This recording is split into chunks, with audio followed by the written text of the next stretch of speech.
World leaders have described the first G20 summit in Africa as a huge success. President Cyril Ramaphosa closed the event by calling for closer cooperation between richer and poorer economies.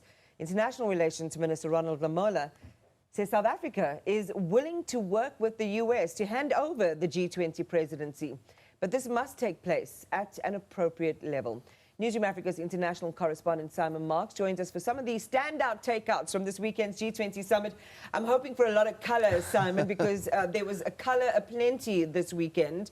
And I think it's really important, the way that South Africa is handing over the gavel, symbolically, of course, mentioning the United States. We are still a nation that believes in cooperation. We're a nation that still believes in diplomacy, even when other people are trying to push us out. Well, look, Iman, first of all, the first point to make is how lucky are we to have been able actually to witness all of that? What a privilege to be at Nasrec, to see that event unfold, and to unfold certainly visibly without a single hitch. I don't know what it was like if you looked below the waterline, but above the waterline, it was absolutely like smooth. A duck. Like a duck, absolutely smooth as silk.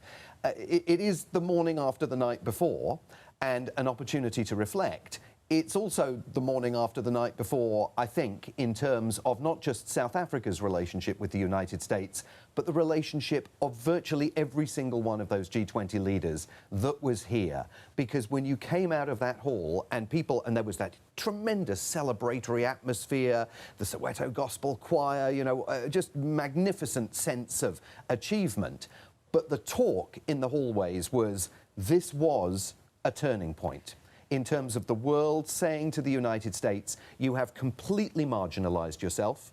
You have decided, you've brought this upon yourself, and the consensus and the multilateralism that was on absolutely open display all weekend long is also now on display in the way in which some of those world leaders are communicating the achievements of this summit to their own audiences. We've got video that was put out by the French President's office, French President Emmanuel Macron.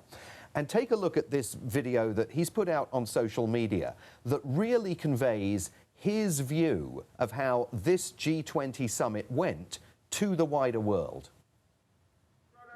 The first G20 on the African continent. You can be proud. But you are helping us make history. Your presence here makes it all the more such an impactful G20. Africa has to be much more valued and recognized in the G20. And now, thanks to South Africa, this is the first one to be organized on this continent. So for me, by itself, this is a game changer. If we can have this amendment to the text, it makes sense. I don't know if you agree with that. Yes, a good friend. During 2 days, we will do our best to unify what is diverging in other places. Now, look, there's obviously an awful lot going on in that video, especially when you consider France's own colonial experience, or rather Africa's colonial experience at the hands of France for so many decades. But what we're also seeing in that video, I think, is a message that is being directly sent to the President of the United States. And in case there was any doubt about it, this other video has been put out showing Emmanuel Macron kneeling alongside President Ramaphosa at the end of the summit. And he is, the sound you can just about hear beneath it, he is congratulating President Ramaphosa. And President Ramaphosa there puts his arm on Macron's shoulder and says, no, but I'm thanking you for having been so supportive. And Macron says, no, this was your achievement. This was South Africa's achievement. It would not have happened without you. And that, right there, that solidarity between those two men is a message to the wider world about the importance of multilateralism, and it's a message directly to the White House. It's saying to President Donald Trump, look at what you missed. And the M word is the emerging word, because we talked about it in the setup to the G20 conversations. It's the headline as well in the Cape Times this morning. And it's, again, going to what President Lula da Silva of Brazil was saying, that even though the Americans in this moment are seeking to bring an end to multilateralism, these are his words, what we saw at this weekend was a leaning into and a consolidation, a scaffolding of multilateralism for myriad reasons, because we have joint crises in the world that will take a joint response to resolve. And it's really interesting because even though the Americans, both optically and practically, sought to dominate, set the agenda in absentia, they have actually been relegated to the periphery. If I look at the global coverage as well, it's not taken a very savoury view of what the Americans have done. No, I think that's absolutely right. This is being widely interpreted as a massive own goal by President Trump. If he didn't want to come, and we know he didn't want to come for his own very curious reasons, you know, this embrace of disinformation about the state of South Africa, fine. But the plan to send Vice President J.D. Vance, which would have given Vice President J.D. Vance, a man who is a heartbeat away from the American presidency, a real opportunity to spend some time with other world leaders with whom one day he may find himself absolutely communing and relying on a daily basis. It's a massive blow for him. We also talk about how smooth things looked above the waterline. Below the waterline, those European leaders were locked in conversation behind the scenes about the catastrophe that's been playing out for the Trump administration in Washington over Ukraine. The revelation that this 28-point peace plan that President Trump embraced and promoted for Ukraine actually largely turns out to have been a document written by the Russians that appears to have been put through some kind of cloud-based internet translation app and then embraced wholesale, virtually wholesale, by the United States. So these these leaders in that room absolutely were having to deal with that behind the scenes, with many of those European leaders making plans potentially to travel to Washington later this week. We'll see if that happens. They certainly sent their foreign ministers urgently to Geneva to meet with the Americans and the Ukrainians. It's really, again, Simon, as you say, there is a shifting, at least optically, and we'll wait to see substantively how that shift is manifest going forward.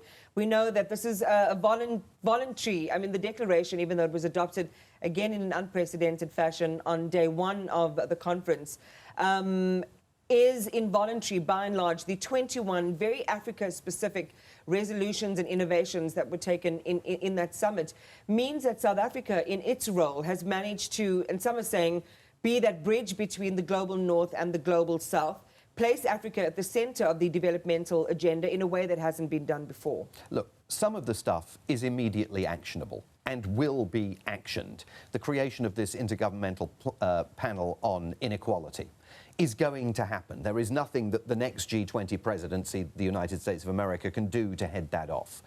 Some of it is moving, could be diverted down a tributary where it gets parked for a year before the United Kingdom takes over in 2027. But if you look at Trevor Manuel's debt plan, for example, the fact that it was embraced by Keir Starmer and other leaders who said, yes, we've got to move to a situation where instead of all being donors, we're being investors in not just South Africa's economy, but the growth and opportunity that exists in other African economies as well.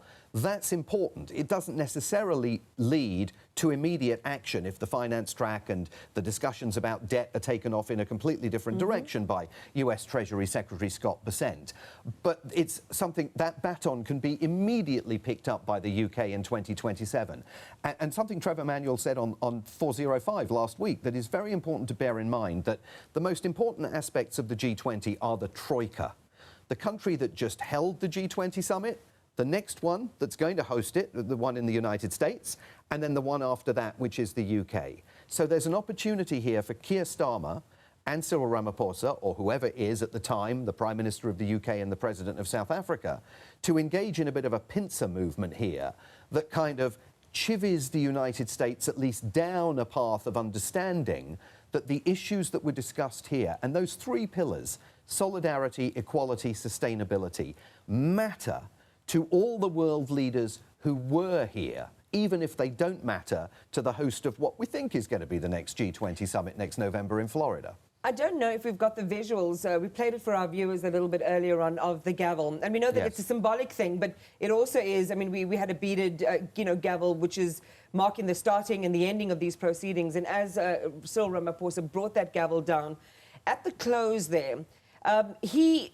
mentioned America. You know, we still, in terms of our own stature, our respect for diplomacy, our respect for, country sovereignty and so on, we, again, have covered ourselves in glory. Even that whole theme of Ubuntu, which was, kind of written through the entire nature and fabric of the G20 this time. There's now even an Ubuntu Commission that made its way into the final declaration. South Africa has acquitted itself incredibly well in a difficult diplomatic moment. And acquitted itself with dignity. It could have gone, President Ramaphosa could have gone down a different path. He could have said, I'm going to hand the gavel over to an empty chair. I'm going to rub America's nose in it. They didn't empty chair them. They made sure that, in fact, the chair was filled. There was no effort to try and sort of sully the United States by handing the gavel over to an empty chair. And we could have. You could have done. You were the G20 presidency. Yeah. You could have done that. You could have responded to the shameless remarks made last week by Caroline Levitt, the White House press secretary, about President Ramaphosa running his mouth. They chose to take the high road. There is so much that the United States has now to learn from South Africa. Foreign Minister Ronald Lamola was making the point last night on 405 when we talked to him at the end of the summit, that it's not just the gavel you hand over, you've got to hand over the instruments of the G20, including the G20's website.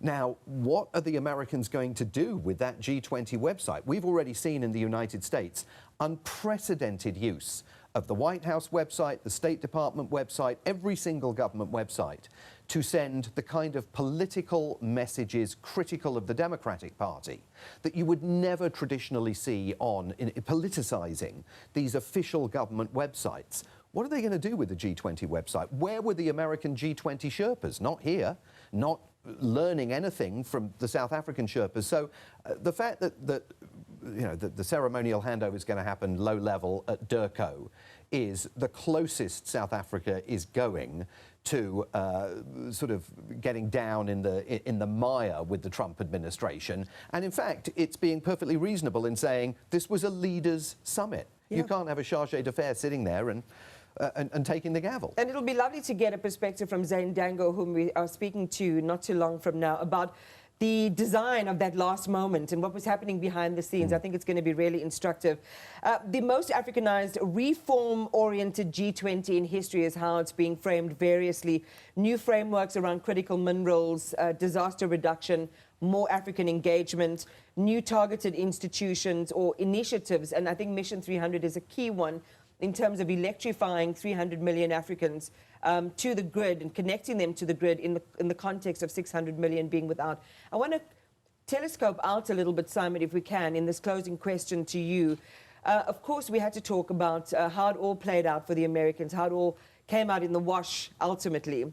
But here we are where, and if I'm looking at the international news media and their coverage as well and the way that they're framing our diplomatic response to the US, really strong sentiments on all fronts. And what is your sense overall? We played Macron's response. We saw so much camaraderie. We saw so much kinship between other leaders and the South African president symbolically, but also us as South Africans then. What is the final word, do you think, on their perspective of all of this? Well, I do not think it is hyperbole to think that they left here thinking that this was a great success and thinking that this was a great success for South Africa and for Gauteng. I mean, if you look at the Wall Street Journal, just within the last month, they published an article that was read by lots of people in the United States and around the world describing the huge challenges that Johannesburg faces as a city. And frankly, painting a dystopian image of life in Johannesburg as a city. Well, I wasn't here a month ago, but I can certainly speak for what I've seen over the last 10 days here, and I'm not seeing dystopia. I'm seeing a city like cities all over the world with enormous challenges that were addressed, and, we know the city's been scrubbed up for G20. There's nothing unusual about that. Can that be sustained going forward? That's going to be a huge question. Yes, please. That's the huge please. question, right, for everybody here long after I and everybody else leaves. But I think that the importance of 52 mentions of Africa in that delegation, that is a stake in the ground that is saying to every subsequent G20 presidency, you can't marginalise this continent any longer, and you really need to engage in multilateralism if you are going to use the G20, ultimately to the benefit of all of its members and not just the most powerful ones. Simon, you made it out alive. It's Thanksgiving on Thursday in the United States. We're glad that you were in and out without Anything I bad have lots happening? to give thanks for. It's been an absolute pleasure to be here. It always is.